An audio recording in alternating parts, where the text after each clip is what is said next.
La réussite, c'est la clé du travail. Si vous avez mis des années de travail, vous allez réussir.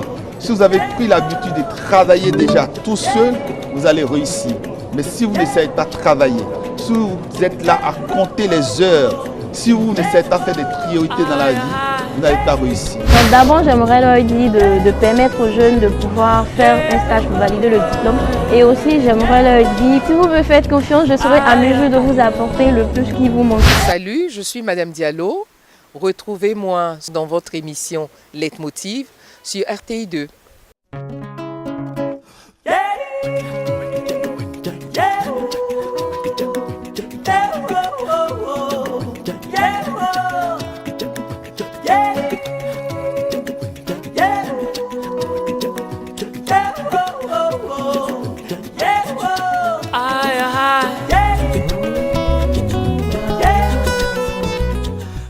Monsieur Messiaou Joël, bonsoir. Bonsoir, madame. Merci de participer de nouveau à notre émission. Merci de m'inviter à nouveau. Vous êtes le directeur associé d'Afrique Search. Tout à fait. Dites-nous, comment est née l'idée de créer cette entreprise? Alors, Afrique Search est née en fait de la réflexion de quelques jeunes africains qui étaient donc en France, à Paris, ils finissaient leurs études. Ils avaient déjà milité dans des associations, dont une qui s'appelait Renaissance africaine. Et confrontés à deux problèmes, ils se sont dit qu'il était temps de créer quelque chose, une structure qui serait vraiment le lien entre eux, formés en Europe, et leur volonté, leur envie de retourner sur le continent africain. Les deux situations conflictuelles auxquelles ils étaient confrontés, c'était que d'une part, ils avaient des difficultés à trouver un emploi en France, malgré la qualité de leur formation, et également la distance avec l'Europe et l'Afrique, entre l'Europe et l'Afrique, faisait qu'ils avaient vraiment du mal à avoir un retour des dirigeants, notamment des DRH, des entreprises en Afrique auxquelles ils s'adressaient pour essayer de trouver un emploi. D'où donc l'idée de dire il faut créer un lien entre ces Africains qui veulent rentrer et les entreprises en Afrique qui cherchent à recruter des profils comme cela. Tout à fait. C'est comme ça qu'est arrivée l'idée de créer Afrique Search. D'accord. Et Afrique Search existe depuis combien de temps? Alors, Afrique Search a été créée en France en 1996. Donc nous avons fêté les 20 ans il y a quelques jours. Né d'abord à Paris, exercé pendant quelques années à Paris et ensuite petit à petit, en fonction aussi de la transformation du marché, nous avons eu le sentiment que le moment était venu de s'implanter également sur le continent de façon définitive, d'où donc la création depuis à peu près 2002 de bureaux au Togo, en Côte d'Ivoire, au Sénégal, etc. Mais justement, quel bilan faites-vous 20 ans après? 20 ans après, nous avons vraiment le sentiment que les choses ont changé, qu'elles ont évolué. On voit aujourd'hui de plus en plus d'entreprises, filiales de multinationales dirigées par des Africains, dirigées par des Ivoiriens. Et ça, il y a 20 ans, ça n'existait pas, c'était même pas envisageable. Et donc, nous avons le sentiment que notre combat a porté ses fruits et qu'aujourd'hui, on a de plus en plus de cadres au sein de ces entreprises qui sont vraiment performants et voilà, qui peuvent aussi bien gérer une grosse PME qu'une petite multinationale. Au-delà d'Afrique Search, vous avez créé le forum Afrique Talent. Pourquoi avez-vous eu cette idée? L'idée du forum était à l'origine, donc toujours à Paris, était de de mettre un peu plus les projecteurs sur le marché du travail africain. C'est vrai que les missions que nous faisions sont très discrètes, puisque c'est une relation entre l'entreprise, le candidat, donc ça reste dans un environnement très fermé, très discret. Mais il était important pour nous de montrer aussi bien aux candidats africains, aux entreprises qui travaillent en Afrique, qu'il y a un vrai marché du travail africain en France et qu'il était bon de le rendre visible et de faire en sorte que tout le monde puisse s'impliquer et en tout cas avoir le sentiment qu'on peut, si on veut rentrer en Afrique, avoir accès à des opportunités de travail. Donc l'idée c'était vraiment ça, c'était mettre un peu les projecteurs sur le marché, faire connaître ce marché, permettre aux candidats de rencontrer les entreprises, de mieux comprendre quels sont les besoins de ces entreprises en Afrique. Et aujourd'hui, ce forum est à sa 3e édition. Qu'est-ce que vous en pensez? Alors le forum effectivement d'Abidjan, on est à sa 3e édition. Le forum Afrique Talent de façon générale, on est à sa 15e édition. À Paris, à Dakar, nous avons une 10e édition l'année dernière. Nous avons également Lomé qui en est à sa 2e édition et Douala qui sera à sa 1re édition dans quelques mois. Donc c'est vrai que c'est un événement qui aujourd'hui nous permet de nous rendre compte à quel point il y a une soif de contact entre les candidats et les entreprises. Les candidats, le sentiment d'être trop coupés des entreprises. Ils ont du mal à entrer en contact avec elles. Les entreprises ne sont pas assez ouvertes. Donc il est difficile de communiquer avec les entreprises, difficile de comprendre quels sont leurs besoins, quel type de profil elles recherchent immédiatement dans les 5 prochaines années. Donc le fait de participer à ce forum donne accès à ces entreprises. Il y a beaucoup d'opportunités pour ces jeunes demandeurs d'emploi. Absolument. Et ça, c'est vraiment une satisfaction que d'être au centre de ce dispositif. Et vous êtes au cœur de ce forum. Comment trouvez-vous le niveau justement de formation de ces demandeurs d'emploi ? Alors, l'avantage de notre événement, c'est que les demandeurs d'emploi qui sont invités sur le forum sont présélectionnés. Donc, nous sommes d'abord et avant tout, entre guillemets, la porte d'accès à ce forum. Donc, nous sélectionnons et nous identifions les gens qui peuvent avoir accès au forum, pas de façon arbitraire, bien sûr. Donc, ce n'est pas un forum ouvert à tout le monde. Ce n'est pas un forum ouvert à tout le monde. C'est un forum qui est ouvert uniquement aux personnes qui sont invitées.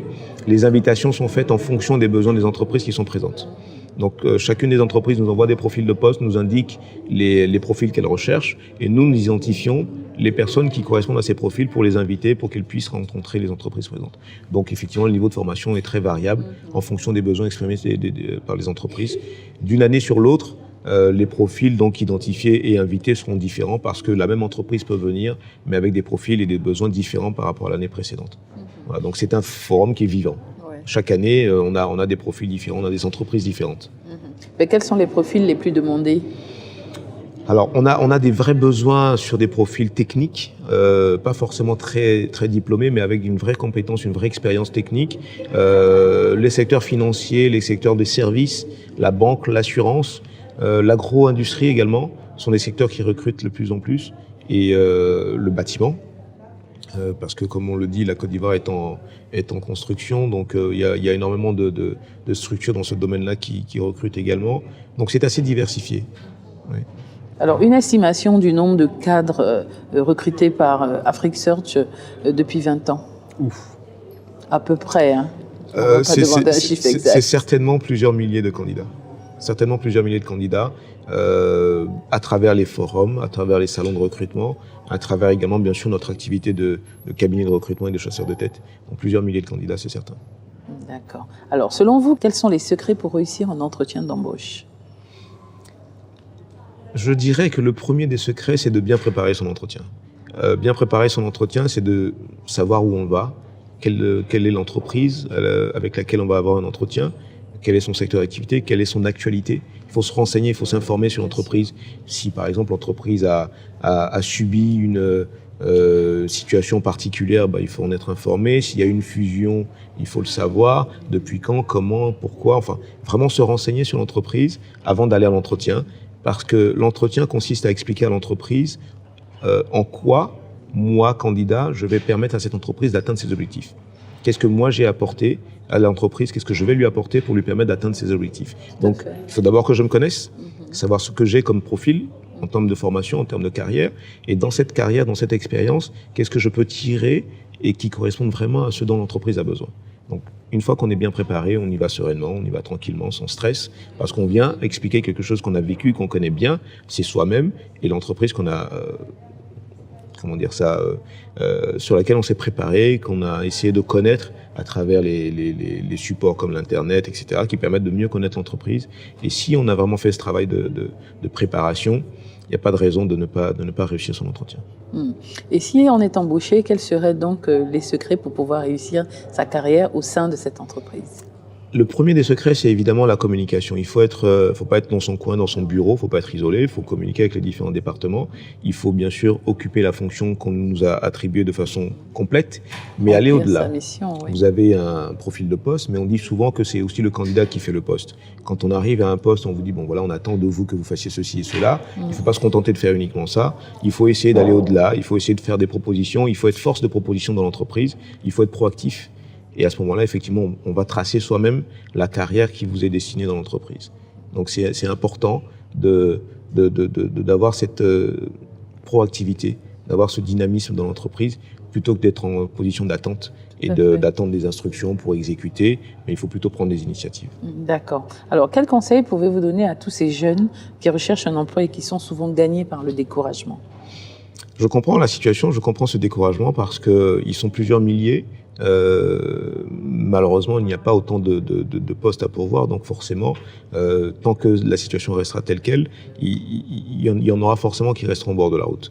Donc, il faut saisir toutes les opportunités, il faut être actif, il faut pas se décourager.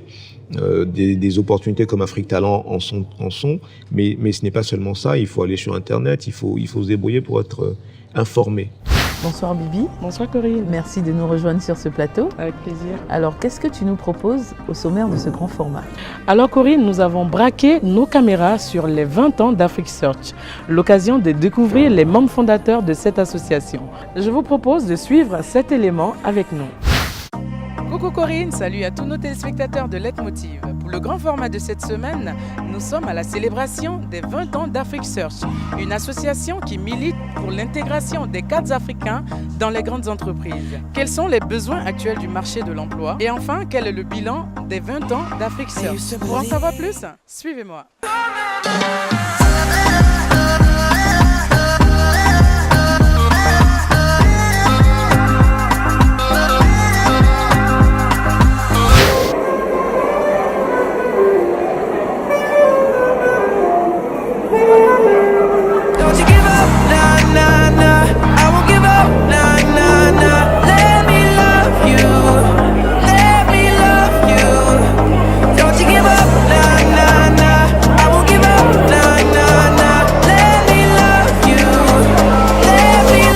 Monsieur le fondateur Didier Akouete. Bonsoir. Alors, dites-nous, qu'est-ce que c'est Afrique Search? Afrique Search, c'est un cabinet de chasseurs de tête. En gros, un cabinet qui identifie des compétences et les propose aux entreprises et aux États.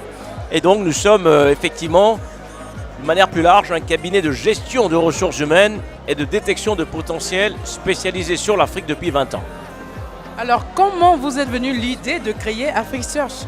L'idée est venue de nos années d'études à Paris, donc dans les années 80. Nous nous étions rendus compte que pour changer l'Afrique, il ne fallait pas que des idées, mais il fallait des hommes. Il n'y a pas de transformation qui puisse se faire sans les ressources humaines. Et donc c'est à travers nos travaux associatifs, notre engagement militant en France dans les années 80, que nous avons décidé de transformer nos réflexions en action à travers un cabinet de recrutement dont la mission serait justement de promouvoir les talents africains.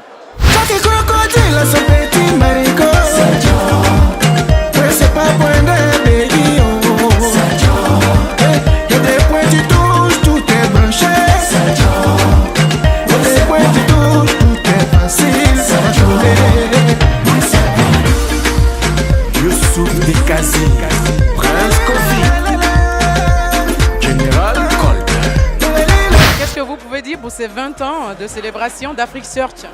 Écoutez, c'est un plaisir d'être là. 20 ans, donc ça se fête. Et Afrique Search, c'était un exemple, c'était un moteur, c'est quelque chose qui donne envie, qui doit en fait donner envie aux jeunes Ivoiriens, aux jeunes Africains de se battre et aujourd'hui donc de donner ce qu'ils peuvent pour l'Afrique. Moi, je les ai vus commencer et c'est avec fierté que je suis à leur côté aujourd'hui pour leurs 20 ans. Et tout le mal que je peux les souhaiter, c'est d'être à leur côté dans 80 ans pour fêter les 100 ans. Bonsoir, monsieur le ministre. Bonsoir. Vous venez de participer à ce panel. Alors dites-nous, comment est-ce que vous trouvez le niveau des jeunes étudiants de Côte d'Ivoire surtout? Le niveau des jeunes étudiants en Côte d'Ivoire, je pense qu'il est très bon. Beaucoup d'entre eux vont parfaire leur éducation à l'étranger, mais nous avons de vrais talents ici parce que dès qu'ils arrivent à l'étranger, on se rend compte qu'ils sont au niveau et souvent très performants. Donc ça veut dire que le niveau est bon. Ce qui pose problème, c'est que le niveau de l'université n'est pas, lui, aux standards internationaux. Et notre défi est de mettre notre université, notre système éducatif général aux standards internationaux. Et là, nous avons un travail important à faire. Happy, happy birthday. Notre ami, happy birthday. La poisson pour la fleur. Chin, chin, happy birthday. Bonsoir, monsieur Amadou Soulé. Bonsoir, madame. Alors, qu'est-ce que vous pensez de ces 20 ans de célébration d'Afrique Search et pourquoi vous êtes là? Je pense que 20 ans d'Afrique Search matérialise l'ambition de jeunes Africains qui ont eu comme un rêve et qui se sont dit pourquoi pas, et ils ont décidé et se sont battus et ont réalisé ce rêve. Et ce rêve est devenu une grande ambition pour l'Afrique. Donc c'est ce que nous sommes venus célébrer aujourd'hui. Je suis en compagnie de M. Cissé. Bonsoir M. Cissé. Bonsoir. Alors dites-nous, qu'est-ce qui justifie votre présence à ces célébrations de 20 ans d'Afrique Search? Bon, tout d'abord, c'est des relations professionnelles et amicales que j'ai avec les dirigeants d'Afrique Search. Nous avons collaboré sur certaines initiatives professionnelles et sociales. Donc c'est vraiment une occasion pour moi de venir les soutenir. Et il y a un autre facteur, c'est que je crois réellement dans le message qu'ils donnent, à savoir aider la diaspora à revenir et à s'insérer dans le tissu économique, dans leur pays d'origine, dans l'Afrique. Et tout ce que je peux faire pour soutenir, j'essaie de le faire.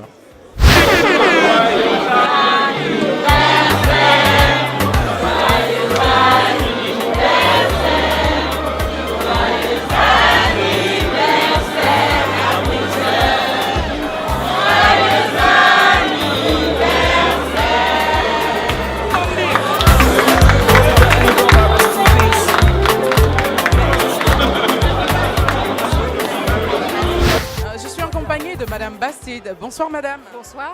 Alors dites-nous vos impressions au sorti de ces 20 ans d'Afrique Search et qu'est-ce que vous en pensez? Écoutez, c'est le genre de journée très vivifiante pour nous journalistes parce qu'on travaille sur l'Afrique mais on est basé à Paris donc on n'a pas assez de contact avec l'élite africaine. Et là de voir tout ce beau monde réuni sur des projets communs, je me faisais la réflexion cet après-midi en préparant l'animation du panel que j'avais. Je disais, mais finalement, l'Afrique est le seul continent au monde où il y a des élites, des cadres qui veulent rentrer, pas dans leur pays, mais sur le continent, pour faire avancer le continent. Alors, est-ce que c'est plus facile de réussir sa carrière en Afrique qu'il y a 20 ans? Aujourd'hui, oui, c'est beaucoup plus facile. Il y a beaucoup plus de structures, il y a déjà Internet, de meilleures pratiques, une meilleure gouvernance. Les gens ont vraiment pris conscience de la place que le secteur privé peut prendre dans le développement économique. C'est une idée largement acceptée. Et comme je disais dans mon intervention, il y a 20 ans, on préférait être chef de cabinet. Aujourd'hui, on préfère être chef d'entreprise. Alors, bonsoir, Monsieur Joël-Éric Missénou. Bonsoir, madame. Alors, dites-nous, quel est le bilan de ces 20 ans d'Afrique Search? Alors, c'est un bilan, à mon avis, extrêmement positif. Extrêmement positif tout simplement parce que Afrique Search, on a aujourd'hui le sentiment que nous avons contribué à notre niveau et d'une certaine manière à l'évolution de la prise en considération des ressources humaines africaines. Simplement parce que quand nous avons démarré, un certain nombre de postes de positions managériales étaient essentiellement occupés par des expatriés. Aujourd'hui, nous voyons de plus en plus, si nous prenons par exemple le marché ivoirien, de plus en plus de directeurs généraux et de directeurs de départements qui sont aujourd'hui des nationaux ou des régionaux, donc d'origine africaine, qui excellent dans leur position, qui arrivent à atteindre les performances et les objectifs qui leur sont fixés. Et donc c'est la preuve que les Africains peuvent aussi être des dirigeants d'entreprise au niveau international et entrer dans une compétition internationale. Donc c'était un bilan très positif. C'est tout le sens du combat d'Afrique Search pendant ces 20 années. L'idée, c'était effectivement, dans un premier temps, de faire revenir la diaspora sur le continent africain pour occuper ses positions, mais également de développer de plus en plus d'expertise et de compétences localement. Nous accompagnons des centres de formation, des écoles, notamment des écoles de management, à prendre en considération les besoins des entreprises et à faire en sorte qu'il y ait une adéquation entre la formation qui est disséminée au sein de ces écoles et les besoins des entreprises sur les prochaines années, les 5-10 prochaines années.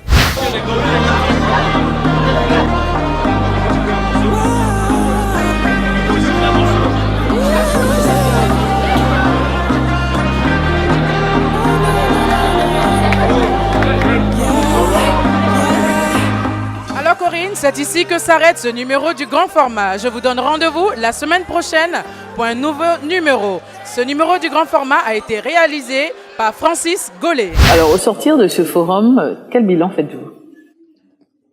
Alors, en dehors des douleurs de pieds, etc., je dirais que c'est un forum, encore une fois, c'est positif. Nous avons quand même invité 2000 candidats sur les plusieurs milliers qui postulaient. 2000 candidats invités. Nous avons le sentiment qu'il y avait à peu près 200 ou 300 postes à pourvoir. Et je suis persuadé des retours que j'ai eu déjà jusqu'à présent des entreprises, qu'il y a déjà pas mal de fils de CV qui les intéressent, ils étaient plutôt satisfaits. Donc ça c'est un bilan encourageant. C'est tout à fait encourageant. On tient vraiment à avoir ce bilan au sortir du forum et à voir le nombre de CV qu'ils avaient sous le bras en partant. Je pense qu'il y a vraiment des bonnes perspectives pour les candidats. Donc ça c'est un vrai bilan positif. Les perspectives, je pense, sont quand même plutôt positive également. Et ce qui a permis je crois, d'avoir ce taux de satisfaction des entreprises, c'est également cette innovation que nous avons mise en place qui consiste à coacher les candidats en amont du forum. Donc les 2-3 jours qui ont précédé le forum, nous avons mis en place un système de coaching avec des coachs qui sont donc des partenaires qui sont venus pendant 3 jours coacher les candidats. Donc chacun prenait une salle d'une vingtaine de candidats à la fois, pour leur donner vraiment les bases et leur permettre d'arriver à cet entretien, à ce forum avec un peu plus d'assurance. Quelles sont vos perspectives pour le forum de l'année prochaine de 2017 ? Alors le forum 2017 à Abidjan, on espère bien sûr avoir un forum toujours aussi dynamique, toujours aussi important dans l'esprit des candidats. Quand on voit le monde qu'il y avait à l'entrée, ça nous donne une idée du niveau d'attachement que les candidats peuvent avoir à ce forum. Ils nous le disent évidemment quand ils y passent. Ils sont tous contents d'y participer. Et donc, on veut perpétuer ça. On veut continuer ça. On veut également y intégrer un volet lié à la formation. Je ne vais pas dévoiler tout maintenant, mais on veut vraiment tenir compte de cette formation parce que même les managers qui sont déjà en activité, qui travaillent déjà, ont parfois de temps en temps besoin d'avoir un complément de formation. Donc on sait bien sûr qu'il y a beaucoup d'exécutifs MBA, notamment aujourd'hui à Abidjan. Donc peut-être avoir un volet exécutif MBA avec un partenariat avec toutes ces grandes écoles internationales qui sont aujourd'hui présentes à Abidjan, qui vont pouvoir se mêler un peu aux entreprises qui sont présentes sur le forum. Monsieur Missin, merci d'avoir participé à notre émission. Félicitations encore pour la réussite de ce forum et pour les autres éditions à venir. Nous vous disons à très bientôt. Merci, à bientôt. Alors, mesdames et messieurs, c'est ici que s'achève notre émission. Je vous donne rendez-vous la semaine prochaine pour un nouveau numéro de Leitmotiv, ici au Forum d'Afrique Talent. La semaine prochaine dans Leitmotiv. Pour moi, la réussite, c'est d'être en accord avec soi-même, de découvrir sa mission de vie, d'exploiter au maximum les potentialités que Dieu nous a données, les dons et les talents que nous avons. Et là, on peut parler de réussite. J'ai fait faillite, j'ai laissé tomber. Mais vous n'avez pas baissé les bras, vous avez persévéré. Voilà, j'ai eu à me mettre en entreprise avec d'autres personnes, j'ai eu à me retirer parce que voilà, ça n'atteignait pas mes objectifs. Mais quand j'ai eu cet accident, je me suis dit non, là tu te réveilles. Je me suis réveillée, je me suis dit maintenant, je vais démarrer toute seule. Waouh, il y a tellement de choses qui me motivent au fait dans la vie.